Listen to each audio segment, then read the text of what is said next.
की शेवटी आम्ही राजकारण करतो समाजकारणाकरता आणि समाजाकरता. आणि राजकारण करत असताना त्या ठिकाणी त्यांच्या मूलभूत समस्या काय आहेत, प्रॉब्लेम काय आहेत त्यांचे, कुठल्या विषयाकरता ते आंदोलन करतायत, कुठल्या विषयांकरता ते निवडणुकीमध्ये आपला मॅनिफेस्टो तयार समोर ठेवणार आहे. त्यामध्ये काँग्रेस पक्षाने आदिवासींच्या संदर्भामध्ये ज्या भूमिका घेतलेल्या आहेत, त्यामुळे ती लढाई, आदिवासी बांधवांची लढाई काँग्रेस लढत आहे, जे स्पष्ट झालेलं आहे.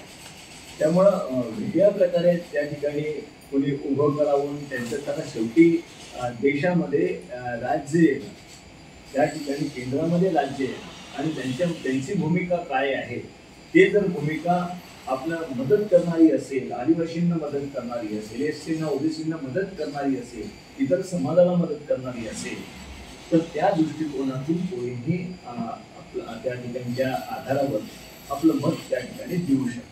आणि आम्हाला असं वाटतं की आम्ही आदिवासींना न्याय देण्याची पूर्णपणे भूमिका राहुलजी गांधींची आहे, काँग्रेस पक्षाची आहे.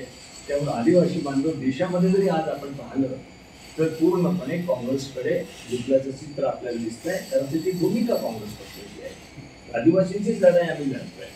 त्यामुळे त्यांनी उभं राहावं, त्यांच्या समस्या त्यांनी सोडवाव्या असं नाही, त्यांनी मांडल्या पाहिजे.